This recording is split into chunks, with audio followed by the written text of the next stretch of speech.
This is the Henry's Child Podcast. Am I crazy? Or am I just raving?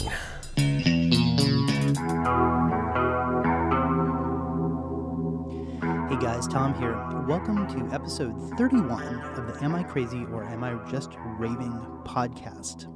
Today I've got Darren Linder in from a band called the Shrike. And Henry's Child is going to be playing with the Shrike September 21st, that's a Friday, in Corvallis at the Bombs Away Cafe.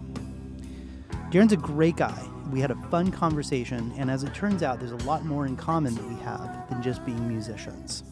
So please enjoy this conversation with Darren Linder of the Shrike, and we will see you at the Bombs Away Cafe.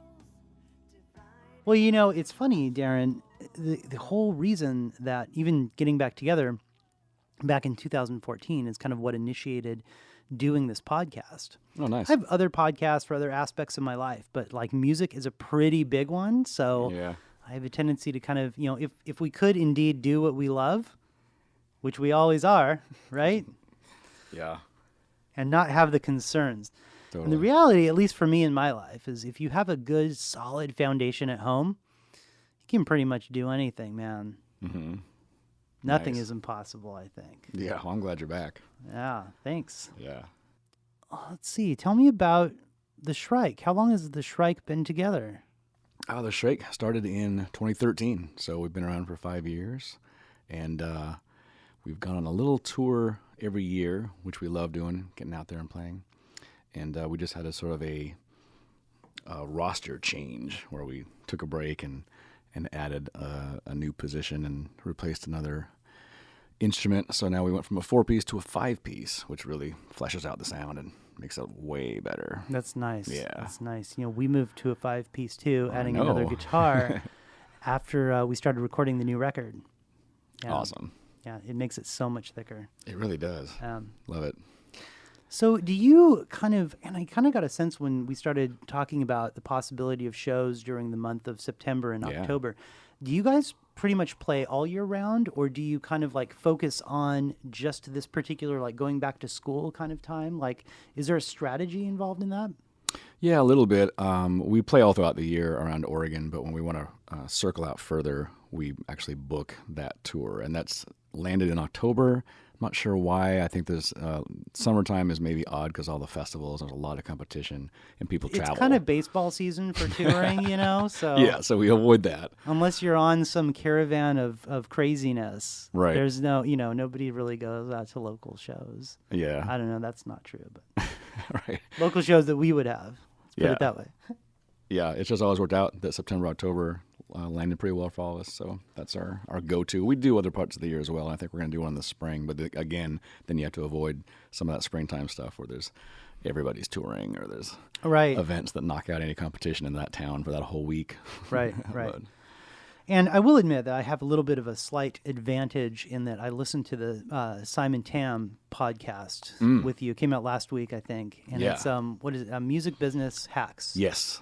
Yeah, that was a good one. So you mentioned when you go out, you would go to like hometowns of folks that are in the band. So I noticed you had Boise. Yeah. Which was and this may be unrelated. This is just kind of a nerdy kind of a thing. Let's do it. When we used to play Boise, we'd play Granny's. That's where we're playing. And I noticed, so it looks like you put the proper name on the website. It's like Tim Granny's Sports Bar or something like that. Yeah, I think it's Thom. Yeah, Thom, yeah, Granny. Okay, cool. Yeah. Yeah, Granny's was the place, dude. Yeah, right. It took a while to get there. Like we played some venues that don't exist anymore. Then we played the Shredder for a while, and the Shredder's great. The Shredder reminded me of Ash Street Saloon. Oh yeah, for real. Because it's just like the touring, like they have shows 7 nights a week. Touring bands always stop there. You know, it's a great spot. But we also wanted to branch out and not just play the same place every year. So totally. I looked at Thom Granny's and finally got in there. So yeah, we're excited. And it's it's awesome. our singer Jamie Lynn that grew up there and went to college there. So luckily we have her friends and family that will come to our shows. Yeah, I'm with you.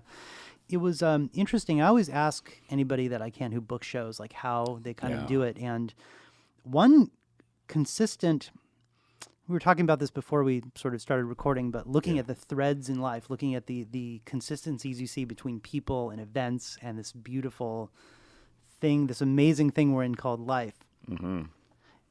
Somebody at a club who's a booking agent, and I think this actually I might be stealing this from you Steal and it. Simon's. Steal it.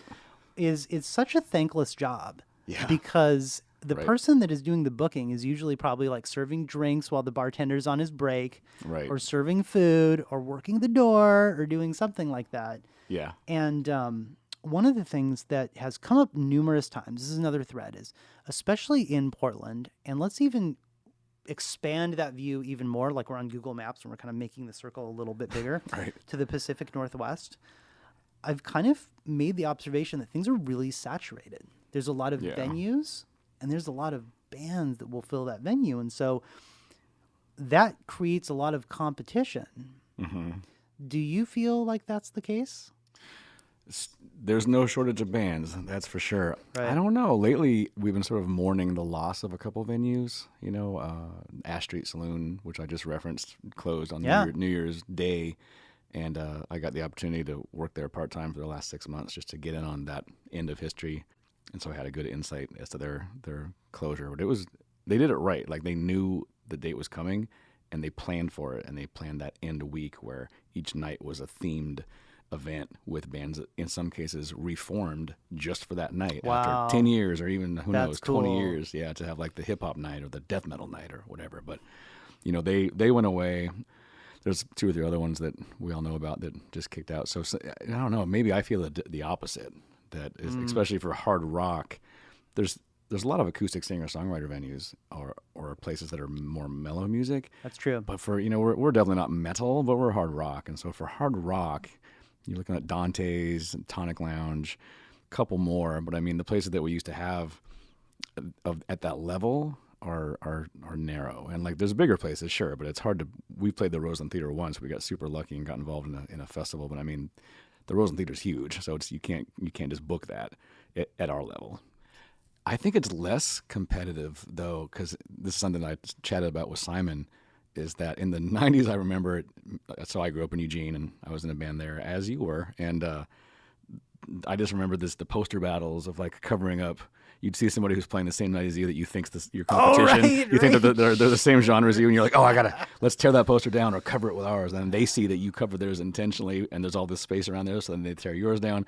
Just dumb. It's just immature stuff you do when you're like 19 and you're in a band. Right. But I just don't remember. I just seemed like it wasn't as cooperative, and certainly others' experiences could be different. But for me, I just think now it is more of a brotherhood. I mean, people really they don't care about the slot. They're not really angling for, oh, I need more money than you. It's just, everybody just knows everybody's in a band. Let's just go set up a night and play, and for the sake of playing, not for the sake of hoping that some A&R person is in the audience, which I don't think even happens anymore. But yeah, I don't know. I would be frightened to be approached by an A&R person. Right. I'm going to make you boys rich. Yeah. And also maybe too, I think I was mentioning this earlier, like back then when I was booking for my college band, it was just a ton of phone calls and sort of like knowing the right person or asking the person at the venue to help you. Whereas now you can just get on Facebook or Reverb Nation or whatever it is you use, and you even search by geographic area and genre of music, and you can find all these bands you've never heard of but that would go well with you, and then within seconds you can just message them, and if they're active they'll get back to you, and you can offer them a show, and you've connected with this band that you never would have ever even known about, sort of pre-internet. Right. Oh, of course. Yeah, there is PI. We'll call it pre-internet PI. Private investigator. I love to tell my kids there was a day where there wasn't the internet, at least not that civilians could use, and also there weren't cell phones. You know, there's such differences. They look at me like I'm an alien. Lumpy thing up and turn this crank. Right. There's a dial. My daughter's all, what? Where does it go? I remember competition, but I think a lot of that had to be with just being younger. Yeah. You know, and I mean Eugene had, only like 3 or 4 places to play. Yeah. Boy, if you were lucky enough to get in the WoW Hall. I mean, all my teen bands could never get into the WoW Hall, but... Right. You probably played Max's, right? Oh, yeah, we played there a Max's, ton. sure. John Henry's, man. Yep. So one of the bands that you were in was Multiple Sarcasm. That's right. And you played with us at Westside Station, probably? Yeah, Westside Station in Salem, and then Rich reminded me that we played with you at Mount Tabor Theater here in Portland that then became Alhambra, and then now is Quarter World, the arcade right? On Oh, Hawthorne. is it Quarter World? Yeah. I haven't been there since it's changed over. That's But I do like arcades. You should go in there. Quite Pinball a bit. machines, whole thing. Dope. And in the day, you can bring your kids. And then at night, they kick them out and it becomes a 21 and over drinking establishment. So you've got two different vibes. Kind of like Yeah. Ground Control. They do that too, I think. Yeah, I like Ground Control a lot. Yeah, that's cool. Yeah. I believe at one point you had changed the name from Multiple Sarcasm to Sarcasm. Right. And then it was just Sarcastic for a while. Right. We just figured out that was a little immature and a little bit lame. Like we thought it was funny for the first few years. And then we were like, let's just change it to Sarcasm. Band names are kind of like that. It's so funny. Yeah. And so when you were in Multiple Sarcasm, was that kind of was that post-high school? Were you in college during that time or? Yeah. It was, I think, freshman year, we met and then started getting together and playing parties and playing mainly covers. And then we quickly realized let's try to be a legit band and write our own stuff. So if I'm remembering right, it would have been college for all of us would have been 1990 to 1996. And then we split up. And in the course of those 6 years, we were all students at U of O. And then one by one, we graduated and moved up here to Portland. And I was the last one there because I was on the 5.5-year plan. Yeah. And I also had a pretty cool job that I liked. So I stuck around for a while, but I commuted up here on the weekends, which was crazy. But one by one, we all moved up to Portland. I was on a 9-year plan, but Good mine was Lord. only an associate's degree, so it took Yeah. 3 times as long to get it. So where did you grow up? Did you grow up in Eugene or Salem or? Yeah, Eugene. Okay. Yep, I grew up there and attended the U of O for that whole time, and I always kind of wanted to move to Portland for many reasons, but one was that I knew the music scene was way richer up here, and you sort of got bigger bands, and most international bands on tour, they're going to stop at Portland, but Stop here possibly or- not Eugene. No, totally. But Eugene's a trip, and for people that don't know it, people that might be listening to this podcast and not know it, it's kind of one of the main stops along the way between San Francisco and Seattle. Yeah. And oddly enough, is a blip on the I-5 corridor that has just enough stuff to keep it segregated from everything else. So it's got the U of O, which has a huge architecture program, and it's got kind of a lot going on, and all the major kind of like malls and department stores and things like that, things that people typically care about. And so, because I grew up in Eugene as well. Nice. Did you have like music in the family, or like were you kind of always exposed to music, or how did you get involved in music? Yeah, probably so. My parents were always into music and let me buy records or bought them for me, and I started playing piano, strangely enough, just to learn. Not strangely enough, but it's a great way to learn the theory and everything, and then bounce off to whatever you want to do from there. I just remember feeling like that wasn't for me anymore, that I wanted to do something that was more rock-centered. I was pretty ambidextrous, so I just switched to drums when I was like 16. And Oh, wow. And, yeah, Okay. And, so- Yeah. and went from there. And so I think I'd only been playing for a handful of years when we started Multiple Sarcasm. Nice. Well, yeah, always loved music, and Eugene is a trip. I loved growing up there. It was a very, very good childhood. It was a very safe place. But it's got the whole Grateful Dead thing, and people assume that I must love them since I'm from Eugene, and also since I have dreads, people assume that I must love the Grateful Dead and be a huge stoner, and I really am not either. I don't really love the Dead, and I'm not a stoner. But It's so funny. I can totally relate to what you're saying, Yeah. because I actually ended up getting and this is a true story. I actually ended up renting a room in San Francisco. That was when I first started getting into IT. I was kind of in the first wave of whatever, like internet stuff, late in the first wave. And it was a shotgun room. And what I mean by that is you had to go through somebody else's room to get to the room that I was renting. And it was something that was a Right. bargain back in 1999 at $2,400 a month. That In was 1999? 1999. It was because I was living in San Francisco during 9/11. I remember 'cause one of the planes was going to go to they were thinking was going to go to the World Trade Center in San Francisco. interesting. And so it was like machine guns on the BART and stuff. It was really crazy. Whoa. But anyway, the way I got that room was a guy had heard, oh, you were from Eugene. So that means you must go to the Oregon Country Fair. And I'm like, well, like I did. I went to the Oregon Country Fair when I was in middle school. And that was all because, well, first off, the bus was free. right? LTD was free during that time. And secondly, all the older brothers and sisters said you could go out there and see boobs. And I'm like, are you kidding me? You go out there and see titties. And of course, by the time we got there, it was kind of the boobs that, you shouldn't be looking at when you're that young. Right. So just ruin it for you. But I ended up getting a room because this guy's like, oh, I love the Grateful Dead and I love going to the Oregon Country Fair. I'm like, okay, cool. And I sort of played it up as much as I could. And yeah, it was a trip. I'm with you. People hear Eugene, they automatically think you're a stoner or like totally love the Grateful Dead. And in fact, speaking of the Oregon Country Fair, I'd never been to that event until I worked it last year. That's terrible. I should have gone when I lived in Eugene, but I never did. And so attending it as you're a local, as though. an adult, yeah, yeah, totally. Yeah, I heard all the rumors for decades, and it was super cool. And like honestly, I used to attend Burning Man, which is kind of that times 1,000. So to me, the Oregon Country Fair was no big deal at all. I'm like, oh yeah, this is very familiar to me. I'm familiar with this crowd and this scene and this vibe, and yeah, I got it. I understand this. What is Burning Man like? Did you like it? Yeah, I did. I liked it enough to go for 14 years in a row. It's a art festival that's built in the very inhospitable desert in Nevada, and it's pretty impressive because it's a dry lake bed, and they create the infrastructure for a city that only is there for a week. Well, that's not true. The city's there longer, but the event is really only a week long. Okay. But they build stages and perform. And my band's first 2 gigs actually, the Shrikes, were out there in 2013. Really, the Shrike played Burning Man. Wow. Yeah. And it was one of your first shows. Yeah, our 2 first shows were at Burning Man because a lot of our friends help run a theme, or they don't help. They run a theme camp.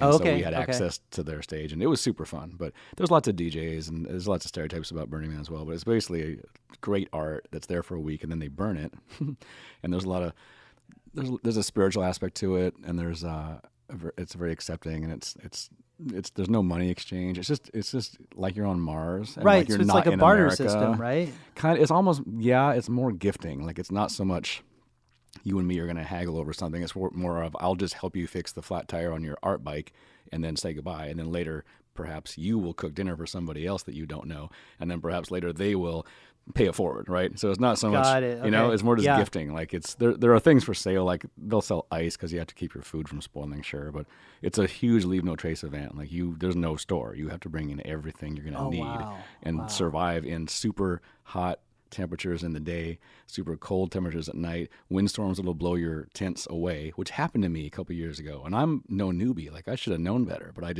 the storms were so bad it broke the metal of my carport, and it wasn't strapped down. I had the straps and the rebar and all that, but the wind got in there when I was working a shift volunteering for a and you came back and your home was flying down the road. Luckily my neighbors, who I didn't even know, they just saw that happening and kind of secured it for me and stashed stuff under my truck and tried to prevent it from blowing away. Anyway, geez. Blah blah blah. But so it's extreme camping. It's not normal. Yeah, Okay. I had a guy that I worked for like 10 years doing IT stuff, and he kind of fell into Burning Man, and he's pretty well to do, well off. He would rent like an RV and kind of take it there and stuff. And he ended up meeting and marrying his wife who, at Burning Man, right?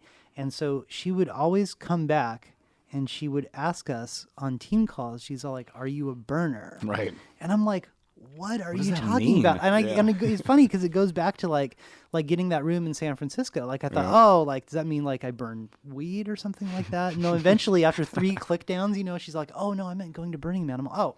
Yeah. No, I had my kids early, so I haven't been to Burning Man. So, no, that's great. Shrike 2015 plays Burning Man. 13 actually. 2013. Yeah. Okay. Yep. And we played it pretty well because we were a band for like 9 months before we played anywhere. And so all of our friends were just kind of, the buzz was building, and they kept asking us, when are you going to play? And we weren't. And then we went to Burning Man and played. And then when we came back, our first venue show was at the Tiger Bar. You probably remember them. It was right down on Broadway, I think, or near Embers. Yeah, close. It was sort of a hard rock bar. Mm-hmm. And because we waited so long and didn't have any shows, when we finally played that show, like everybody we knew showed up. Everybody. Isn't that great? There was a school bus full of people on a birthday thing, and like everybody who'd been waiting for 9 months to see what their friends are doing came to that show, and that was super fun. I think they actually close the doors. Like we could say we sold out the Tiger Bar, which isn't the biggest bragging point, but it was cool. That's cool, man. Because we waited so long, we just totally. tantalized people with, oh yeah, we're gonna play soon. And when we finally did, they all shut up. And we're lucky in that we just have a lot of friends, and they come see us. Like we don't have the biggest crowd in Portland or anything, but we do we have people that show up, and we're always very thankful. Well, your music is good, and you guys, you got the drive, you got the passion, man. Well, thank you. And so tell me about one of the things on the Simon podcast that you mentioned was that you write a lot of lyrics. Mm-hmm. Are you kind of the Neil Peart of the band? Do you write like most of the lyrics that sort of come to fruition on the record, or? That's funny. We do joke about that, but no. I mean, everybody's welcome to write lyrics, and actually, lately, other people have been doing it more, and that's great. It just worked out that way, where I wrote most of them on the first album and then our last EP. I think I just like it more. Some people are you're drawn to different things. Like I do the booking, and I like that. Some people would hate that job, and I like to write lyrics, and other people perhaps hate that. It's just whatever you want to do, you can do. We don't have assigned roles per se. Because Neil Peart, as far as I know, has written every lyric for every song for like 40 years. Like I think it's something. I think right? it's something like that. Yeah, like he's it, and he's the best drummer I've ever seen. So he's got that going for him. But no, I don't have a stranglehold on it. Anybody can write lyrics, and it's cool to write lyrics with people that don't perhaps have the connection to those lyrics, what you're writing about. I spoke about how Jamie, our singer, is great at taking lyrics that weren't written to be sung necessarily. I'll just write lyrics like as a poem or to get something out or to tell a story. And I won't particularly think someone's going to sing it. Because when you sing something, it might look great on the page, or it might be good in your head when you're reading it. But when you're singing it and using your breath and phrasing it, it's a whole different thing. And she's able to take some lines that I think are pretty maybe clunky or verbose and find a way to phrase them so they sound good singing. So that's how I always sing her praises. That's a skill, man, for sure. Yeah, no, totally, of course. Yeah. So, Darren, you talked about multiple hats, wearing multiple things and multiple responsibilities inside of the band. Yeah. And I know you currently work for McMinimans, right? I do. And what do you do for them? So I'm basically a bouncer, but at McMinimans they like to call that security staff or event staff. But 2 years ago... less intimidating, right? It is, yeah. And bouncer is an odd word, but that's when it's do you distilled actually down. Bounce people outside of the... Yeah. So I'm sure you have. I'm sure you got some good stories, man. Yeah, totally. A couple of years ago, I just changed careers. I used to work in social service with adolescents. Did that for ever, like 20 years. And it's the point where you just burn out on that, and you're stuck, and they're all nonprofits, and so it's kind of hard to ever get out from behind. Is that kind of like what your degree is in and all that sort of thing? Like for sure. Social. Mm-hmm. So when I finally did graduate from U of O, it was with a psychology degree and sociology minor. So yeah, I was totally using my degrees. And I still do now, but it's different. I definitely use psychology to work with a particularly aggressive or intoxicated individual, but not quite the same as children with mental health diagnosis. Oh, no. Yeah. But McMinimans is great. I also worked at a couple of other really cool Portland venues, including Doug Fir and Ash Street Saloon until they closed. But then I finally just figured out, I don't know why I didn't think of it, but I finally figured out, hey, McMinimans, they've got some of the best music venues in Portland, including the Crystal Ballroom, which is now where I work primarily. So you can find me at Crystal Ballroom most nights of the week, but then also I can get farmed out to Edgefield and work the outdoor events out there. And there's only a couple left of those, but those are amazing. Got to see Willie Nelson. Very recently, there was two that my jealousy meter just totally buckled, which was George Clinton.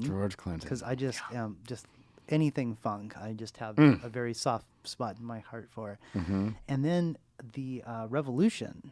I worked both of those shows. Oh, God. Yeah, I'd love to talk What is about that? those. What is that? Is that like seeing somebody make out with your girlfriend when you're like at work and then you're like watching the stage and you're like, I should be paying attention to this, but I'm looking at this right here, and it's very surreal. Yeah, and so at Crystal Ballroom, there's so many different jobs you can have. You don't necessarily know. I might be at the door checking IDs. I might be scanning tickets. I might be floating, sort of roving, solving problems. Or some nights, you can request to be at the stage. And then you're just one of the guys at the stage that's looking out at the crowd, watching for people that usually it's a medical thing. Like people get dehydrated and overheated and they pass out on the floor. They're not, it's hot. It's hot in there, especially in the summer. Dude, that does get hot. Yeah. And also looking at the occasional aggressive male would start a fight or or crowd surfers that get out of control and hurting people around them, or a puff of pot smoke that's not supposed to happen in there. So you're looking for those things. So you're not really supposed to watch that show behind you that's 10 feet off your shoulder, but you, of course you do. And I requested to work the Revolution because, oh my God, I'm a huge Prince fan. And it was a trip because you'll have these little interactions with your heroes.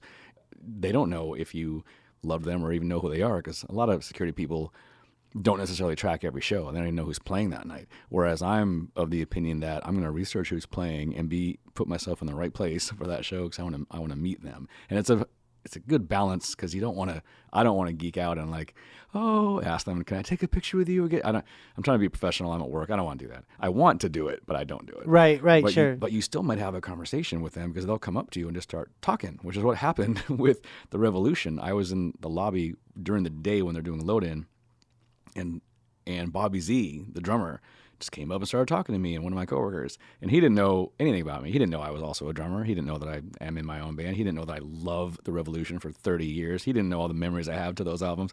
He just started talking about the Minneapolis sound and Tom Westerberg. And wow, I know, dude. it was crazy. Oh my God. It was probably... I would cry on the spot, dude. It was probably a 5-minute conversation that felt like an hour, but it was awesome. Right. Of course, he asked me, are you going to be able to see our show tonight? And I told him, I requested to be at the stage. You'll see me up there. And, I'd look kind of distinct. So he saw me. And at the end of the show, as he's walking off the stage, he kind of pointed at me and winked and smiled. And then Wendy and Lisa walked by and gave me a big old smile. And I have to say, they don't even need to know the crush I had on them back in 1985, but I totally was crushing on, I think Lisa more so, but Wendy as well. And they walked by and just gave me this big old smile. And I was like, oh my God, what just happened? My heroes just gave me, You're like 13-year-old bucket list just got a big old check. I'm just going to melt right now. Yeah. So the Revolution was fantastic. Oh my gosh. That's fantastic. So cool, so dude. It's a perk. Wow. It's a perk of working there. That's cool, man. I was going to say, like you were saying, some people may just show up for work and that's just kind of what they do. And you're like checking it and kind of looking at the thing and doing it. That's pretty awesome, man. That's pretty awesome. I landed in the right place. That's a great place for me to work, for sure. It's funny. I noticed McMiniman's kind of seems to have its own vibe with, there's obviously the big venue things you talked about, like the Edgefield, where, everybody in my band went and saw Primus, I was there. Which would have been a pretty dope show. I heard it was really good. Oh. And then, of course, Crystal Ballroom, like you said, just has tons and tons of really good shows. Totally. But I also noticed they have things like Al's Den and just acoustic music all over the place. Yeah. Even out by the coast, and it's crazy. Totally. It's almost kind of like its own circuit, isn't it? Yeah, I think there are bands that just play McMinimans and go on a residency. Cause Al's Den will do that for a whole week, where if you're the right kind of music, whereas my band is not. But if you're a little more mellow. Well, that was going to be my next question. Yeah, totally. I think it's more. It feels like it's more quieter singer-songwriter music, not so much like a blasting electric distortion band. Right, but right. I've got lots of friends that have played there. I think you play for 7 nights, and each night you can kind of mix it up by inviting your friends and have guests that are other musicians in town to play with you, or do I believe David Ochoa, I might be mispronouncing his name. He's doing a tribute night for the artist Tegan and Sarah for one of his 7 nights. I could be wrong, but something like that. Right. It's like every night's different, and it is built in because people are always traveling, and they're there from around the country, and they're staying in the hotel, so they can just go right to Al's Den, and it's free as well, and you're there enjoying the minimums, perhaps getting your passport stamped, what have you, and you get to see music every night underground, or walk over to the ballroom and hit 80s night on Friday, or see the Eels in the ballroom for the show. Yeah, it's totally. Yeah, they've got it dialed in, man, and McMinimans has got it. It's cool. It's a good vibe. Yeah, it's a good vibe for sure. So one of the other things I noticed I wanted to talk to you about was you have a blog. Yes. And at first, I'm like, oh, he's got a blog. Guess what? Everybody's got a blog. Who doesn't? Right? Who doesn't have a blog? Right. But your blog is actually kind of a thing, man. I mean, are you thanks. kind of have you written any books or anything? I haven't written anything except that blog and a ton of song lyrics, but I am thinking about turning the subject of that blog into a book, because I just feel like That's not odd, but it's a memoir that's unusual, and that I don't think a lot of bouncers write books. That sounds funny, but I just don't think they do. And if they did, you might think it's just a bunch of stories about how tough they are, like, oh, I kicked this guy's ass, and that's not me anyway. But I mean, that's not what I'm writing about. I'm writing about the things I just said, like meeting some of your heroes, or having these surreal moments where you see your friends like on a date falling in love in the crowd, or you're fighting crowd surfers that are completely ruining people's nights. And just my reaction to it. I also think that I have a different lens on that whole thing because I'm older. I'm not 21 years old anymore. And so I'm looking at it through a lens of, I'm a grown adult and I've got kids and I'm married and I've been in a bunch of bands, and like some of it doesn't wow me anymore because I've lived it. I know the grind of being in a band and having sound check and having things go wrong on stage, blah, blah, blah. But it's just an interesting perspective, I think, and the response has been good. People seem to really like my odd little stories of things that happen. And honestly, if I don't write them down, I'm gonna forget them. They're gonna blend together. I'm gonna forget what somebody said exactly because it's every night. Like I could really write something every night. I just never sleep. But every night there's something really weird. You're already so busy. How could you possibly do something else? I totally couldn't. But I'm just mean like I can. It's an endless mine of stories because there's just always some crazy anything. Well, the thing that impressed me the most, Darren, wasn't just the stories. The story, and again, I don't say that sarcastically. I mean, the stories are good themselves. It's really in the way that you write is a very captivating sort of way. Like it just kind of draws you in. And I'm not the kind of person that would typically do that. What is the future of the Shrike? Now you have one record out and you have an EP out. Yep. Is that what it is? And can we get both of those at the shows coming up? You totally can. Yeah, most of that's online too, and Amazon Prime and all the places that you put them. But yeah, those are what we have so far. And now that we have our new lineup situated, we are just biting to get back in the studio and record new songs now. Yeah. Because we could have changed our name and just started over because we're that different now, but. Really? It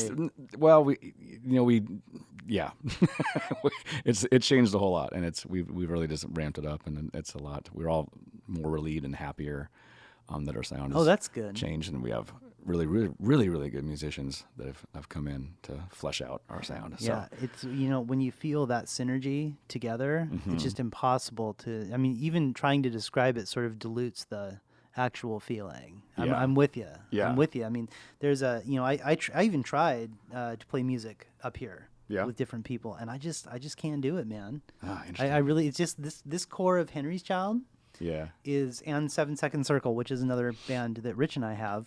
Cool.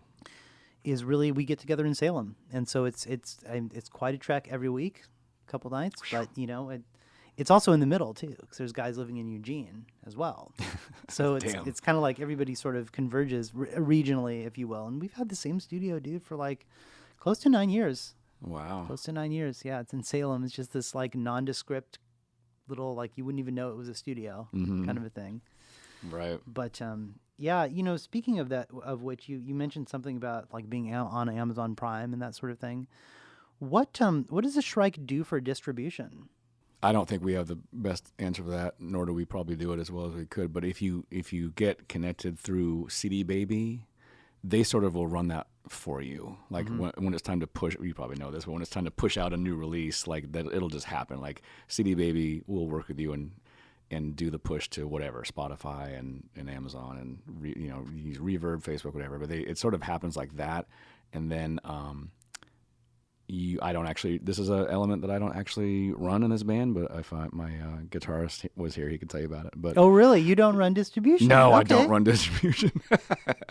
But it's laborious, and sometimes you can, if you don't send the exact perfect thing you want in, they're not going to know that, and so a mistake might seem intentional to them, and so they're not going to catch it because you didn't catch it. And that happened to us once where we sent something in that wasn't quite right.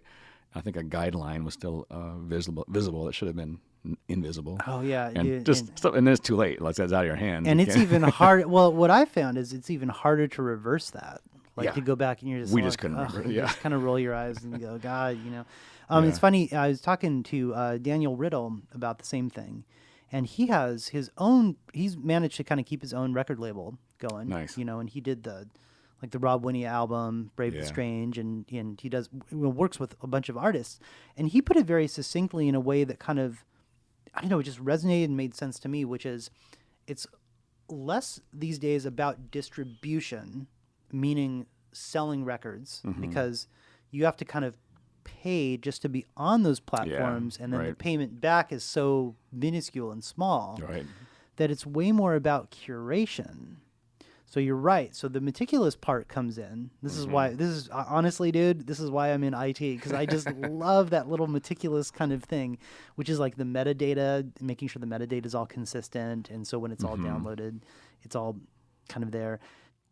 When we got back together in 2014, it was kind of by accident. We were filling in for another band, much like we're going to talk about the Bombs Away Cafe show, right? We're just filling in for another band, and it was accidental. The reality is we weren't sure if anybody was even going to show up or even care. Or remember. Yeah. And, I bought some Facebook advertising, and I kind of was trying to treat it like a business, but you could never treat it like a business back then, because business is just done differently these days, right? Lo and behold, by a couple weeks before, the pre-sale tickets were through the roof. And so we were kind of like, oh, crap, we better maybe work on in trading. Those are hard conversations to have, but necessary at the end of the day. Because the reality is we're all brothers and sisters, man. We don't want anybody to feel, hurt or anything by that. And so when we were doing that, I set up the iTunes and Google Play soup to nuts, and I used DistroKid for it. And I think at the end of the day, I just like the reporting that they had a lot more integrity around plays that they would report, like almost down to not the amount of time, but I think the amount of plays per day. Like, it was super granular. And my mind just sort of worked in like, oh, that kind of makes a little more sense. And I think it was like a few more bucks than CD Baby or whatever. Okay. And so we rushed through this retrospective disc, which contained a bunch of like unreleased music, assuming that everybody had, the record and stuff like that. And so fast forward a couple years, I'm doing a podcast, sitting here with my brother, Darren Linder, and, talking about the old days. And there we go. I mean, we're about a year and a half into a new record. It's pretty good. I can play you a couple tunes here when we're done. It's, I like it. It's good. But yeah, we're going to play with you guys next week. Yeah. I'm super excited. Tell me about Bombs Away Cafe. Oh yeah, totally. It's a funny story, and this is one of those things that goes under the radar. Most people don't even know the stress and the drama that occurs. But I always say, so I book all the shows for my band, and I did for the other bands too. It's just a thing I'm drawn to. Do you like booking shows? Yeah, I do. It's weird. I find a lot of drummers fall into that role, and I don't know why necessarily, but a lot of times if I'm writing a new band and I don't know them at all, eventually I'll get down to, what do you do in the band? And sure enough, 8 times out of 10, it's the drummer, and then we joke about how, like, oh, drummers, haha. Like, I don't know, drummers maybe are drawn to that behind the scenes minutia of endless phone calls and emails and texts and planning and plotting on a map. Anyway, so for well, first I want to say that I really did love Henry's Child. Like, I didn't know any of you back then, but I loved your band. I was bummed that whole crew of bands like the Jolly Mon and you guys didn't go any further, because Floater continued on. I don't think they ever stopped. They're still a band now. Floater never stopped. Yeah, they never stopped. Yeah. So it's been 20-some years. And I always kind of wish that for you guys too. But as we all know, things happen. Life happens. And, and you grind against it for so many years with no payback. And then families come on, and life and travels and other things. And I get it. I totally get it. But I'm stoked that you've A, reformed, and that B, I somehow tracked you down and get to do shows with you. It's a trip, because we're also playing with Jolly Mon on this tour, and I love them as well. I probably saw them at Max's and wherever else they would play, John Henry. So. Have you heard their new record? Yes. Oh, it's amazing. It's awesome, dude. Yeah, totally. I know, like, for a minute they were going to have us, they were going to have the Shrike sort of headline, and I was like, no. You guys, you need a headline, because you're Jolly Mon. Oh my God. Like, I grew up in Eugene, but you guys need to play, because there's no going back. Musically, once you hear a Jolly Mon set, that's it. It's hard to recover from. Yeah, I don't want to follow you guys. Yeah, for sure. Yeah, I'm with you, dude. That's the other part. Yeah. Yeah, that's great. Yeah, that it's funny. John Bolt, who ran Elemental Records for years, came up just for that show. Oh, nice. And then I was like, dude, come on in and do a podcast. And I think I kind of elongated it into like 2 episodes or whatever. And he's just funny as hell, dude. Yeah, he could he's a just good guy. get him in front of a microphone. He just goes. But and I'm like, yeah, you came up for this podcast, right? He's like, oh yeah, totally. Tell him to do that. Yeah, dude, their new record's really good, and yeah, that's cool. I'm glad you got them. Yeah, Old Nick's. I'm not super familiar with the club, but Andy and Rich went a few weeks ago to Old Nick's, and they said it was killer. Yeah, it's cool. They were seeing like Electric Funeral or something like that. So do you remember back in the day a club called Harpo's in Eugene? That's it. So Harpo's is now Old Nick's Cafe. Got it. So I played back there 20 years ago. And that's like kind of close to where the bus terminal used to be, like maybe 3 blocks away from. Yeah, and near Skinner's Butte. The old, okay. Mm-hmm. Yeah, totally. It was totally Harpo's forever ago. That's a trip. Yeah, it's fun. We're looking forward to playing. Where'd you go to high school down there? I went to Sheldon, so I'm Sheldon Irish. Yep, nice. Fighting Irish. What do we expect to see at this show coming up at the Bombs Away Cafe? Well, we're super excited because it ended up being our first show of our tour. So I guess you could call that the tour kickoff, but it's exciting because we've never actually played Corvallis before. We've always tried and we've meant to, and we've connected with other bands, and then something just happened and it just never came through.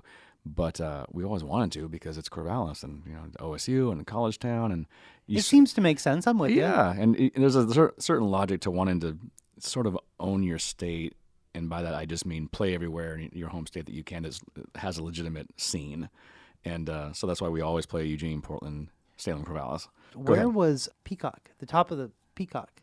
You remember the Peacock? Yeah, I remember. I know of it. I don't think I ever saw it. Was that was in Corvallis too? I'm pretty sure. Yeah, and I think some of my friends suggested we hit them up, but then I think it was too late. They closed, or maybe they changed. Maybe they have genres, closed, or some places turn into. They recognize that they can actually make more money with just DJs than bands, and it's less bullshit and drama and hassle and less people. It's just one guy with his laptop or one woman and her laptop, rather than 6 people with a bunch of heavy gear. Nice gender save. Yeah, that was good. Yeah, thanks. I do what I can. Because I actually know a lot of women DJs, and so it would be bad of me to. I do. Yeah, it would be lame of me to assume that they're all men. There you go. Yeah, I'm with you. But the thing about Bombs Away that is exciting is that it this is the thing I was saying about how things fall apart and you don't even know this, but we were set up with a band called Summer Soundtrack to play. We've been trying to play with them for a long time simply because we're similar and our music's pretty compatible, and we could do show trades, or maybe we'll open for them in Corvallis and they'd open for us in Portland. And in any case, we had this set up and we were all ready to go, and then just circumstances happened with them in their personal life, and they had to pull out of that show, and that left us holding the bag for trying to fill a place that we've never played before. So reached out to a ton of bands, and everybody wanted to join us, but they just couldn't due to various things. And I was concerned that we might even lose that gig because we're not a Corvallis band with this huge draw. And then finally, y'all were able to help us out with Henry's Child joining the lineup. And then in another strange turn of events, I went to work security through McMinimans at the Slabtown Festival a couple days ago. And it was fun and easy and mellow, but there were bands playing all day. And I knew somebody in one of the other bands, and then it turns out the final band was called 5 on the Hour, and they rocked. They were probably a little too rocking for that event because it was just a lot of kids and it was kind of mellow. And for that event, I thought it was a little more of a family kind of environment. Nothing wrong with what they were doing. They didn't, they weren't cussing and sacrificing goats. I'm just saying they were a little rocking for that. But I was drawn to them and thought, these guys are good. And then I looked them up online just to fan them and just to like their band and see where they play. Turns out they're from Corvallis. And then I wrote them and said, I didn't get a chance to introduce myself, but I just saw your show there and it was awesome. By the way, I'm in the band and we have a show in Corvallis. Would you like to join? And they said yes. So it just worked out where I was at that point where I was starting to panic, like, oh God, our tour kickoff is going to be just us with no crowd because we're not a Corvallis band. And then it got saved from just being in the right place at the right time. So cool, I got them and got you, and now it's going to be awesome. So thanks. Synergy, baby. Seeing those strings, man. Right. All you had to do was ask. It's a beautiful thing. I love it. So speaking of the Shrike, so we're going to, let's see, doors are at 8 that night. I saw on the event. It's going to be the Friday the 21st of September. Yeah. So it's going to be this Friday. Maybe we should, for the uninitiated, let's go ahead and play some Shrike for them. Yeah, let's do that. I got a track queued up called Chase the Sun. It's a good song, man. Thank you. It is a good song. Yeah, it's a good road song, good traveling song. Traveling song. So on your way up to Corvallis, or on your way down to Corvallis, depending on where you are, since it's pretty much in the middle of the state, give this tune a spin. Chase the Sun.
Wow, Darren, that is a rockin' song, man. Oh, thanks. We like it.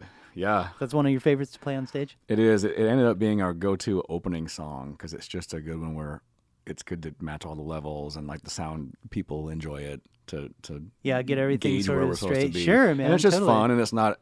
It's challenging, but it's not particularly our hardest song. So we're not coming out of the gate nervous. Mm-hmm. It's a song that we've just kind of got, and it's super fun. And lyrically, it's actually it's literally about traveling across the country, going east to west, chasing the sun down as the sun's setting.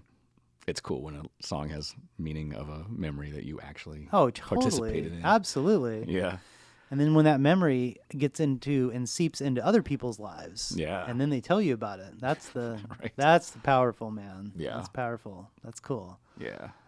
Earlier we were talking a little bit about booking, and I see you've got your calendar out. It's a beautiful thing. I'm with you. I'm so old school. I've got a physical paper calendar. It's a beautiful thing though, man. You know, it's like the only thing is if you lost it. So it'd be really funny if you actually had a tile taped to the bottom of that. That'd be perfect. I will get you a tile and you can tape that to the bottom I should of do that. Although I guard this with my life. Like you notice I brought it in here. It's not even in my car without me. But yeah, it's... Well, I'll tell you what. If I was playing McMinimans, I would want you in front of anybody on the stage, right? I'm a little guy. They would destroy me. Let's say when you play McMinimans, I'll request to be your stage guy. And I can show you the green room. Because they actually have a green room. It's an actual thing with like showers and bathrooms and food storage, you know, not just like a shitty little corner with a chair. Like it's a green room, full on, lockable door, crazy.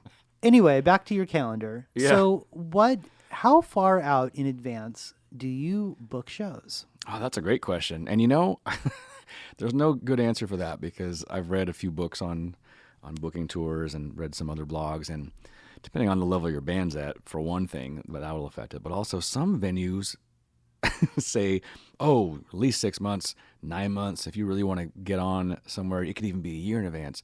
Sure. And then some venues are literally like, oh, 4 weeks is cool. Like they're so not stressed about it, or they don't have a lot of interest perhaps that they let you book it the same month. Like I may even be able to add a date or two to our current tour that starts in 9 days because some places, for reals? They prefer it. They're like by the seat of their pants, last minute. Like that works better for them. If you try to book it 8 months in advance, they're not gonna. That's not even real to them. They don't even like it. Some venues. So, but I found that where they've even told me like, oh no, we've got time, we're good. And I'm like, really? I'm booking 5 months ahead of time. That's a true artist with no kids. Like they're all like, oh, 8 months, dude. That's way. Like I can't even comprehend that. I might not even be alive then. This bar might not even be here. Yeah, it's a trip. Have you ever heard of a service called Indie on the Move? I consult that website frequently. I don't have a paid thing or anything, but I definitely will cross-reference any sort of venue and compare the emails and the phone numbers and see who's played there already, and I can gauge what kind of band played. Yeah, I use them a lot. I do. Okay, do you use cool. like the premium version, or do you just use the... Not yet. Yeah. Not yet. So what I've been using it for is just to get ideas to go directly to the website, send them the EPK, send them a couple of things. I mean, I think the challenge for us is... specifically related only to Henry's Child is the fact that our actual recordings are still from the 90s. Oh. So not even musically, but sonically, like stuff in the 90s just it's different. Sounds like it's from the 90s, man. It's like we were talking about the Thresher t-shirt, like everybody wore extra large t-shirts. And now it's just completely different. So we're getting a couple tunes out there. We did do of all things, a cassette single. What? A cassingle? A cassingle. We did. I remember those. For the upcoming Dante's show, nice. Which is going to be the day after the Bombs Away Cafe show that we are now on. And so hopefully we get those in time. It was really strange. They were kind of like not wanting to really commit to a particular time. And I'm like, well, spending a few $100s with you, so... Totally. We'll see how that goes. But anyway, so the point, moreover, I was making is we got a couple of new songs. And so what I did is instead of kind of going out to the interwebs to kind of get it, I put it all just in this EPK and I've been sending it. Now, right. Fortunately or unfortunately, I'd like to give you some data on that, but I have no data because nobody has responded yet. Oh, no. So that's just kind of how it goes sometimes. But no, I'm with you. And I've always been kind of enticed a little bit by this. It's very seductive to give them whatever, $15 a month and have this, the one click. Sort of my understanding is, and this kind of makes sense, but you have your pitch on file. Yeah. Right? Like you just make, and then you sort of like find the venues you want to play, and then it sort of automatically sends it.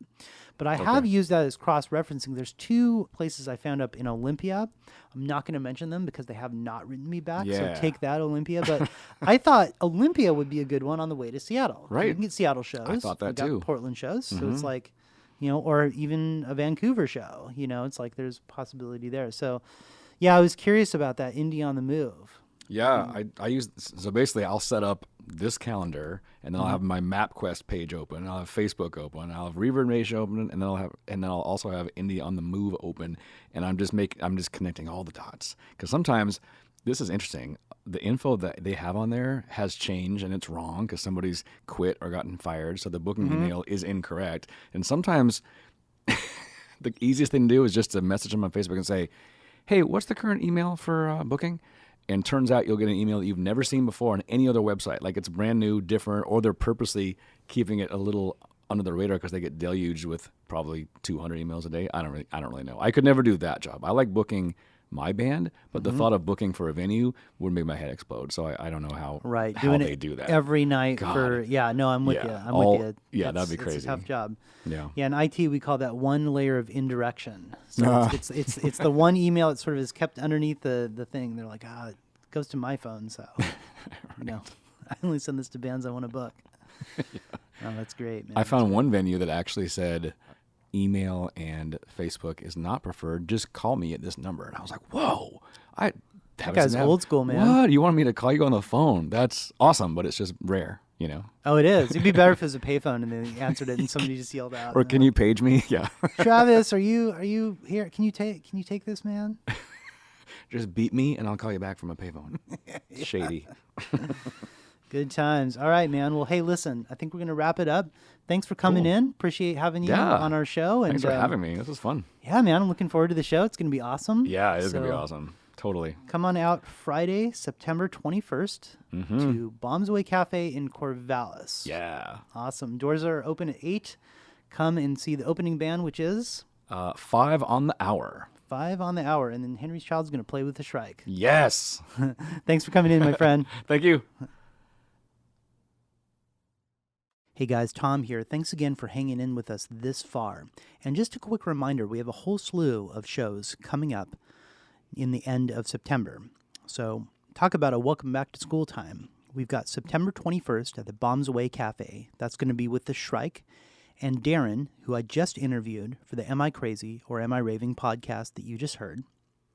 The 22nd, we're playing at Dante's in Portland with a band called Bullets and Octane. It's just going to be the two of us, so you're going to want to show up as soon as doors open. Probably around 8 o'clock would be the best time to show up. And then finally, the next Thursday after, which is September 27th, we're playing with Floater at the Hi-Fi in Eugene. Doors, I believe, for that show are going to be 8 o'clock as well, and we're going to be playing full sets for all 3 of these gigs. So we really look forward to seeing you again in person before the end of the year and as the school year kicks off. What you can do for me now is, if you have not subscribed to this podcast, please go to either Google Play, Apple Podcasts, or Spotify and hit the subscribe button.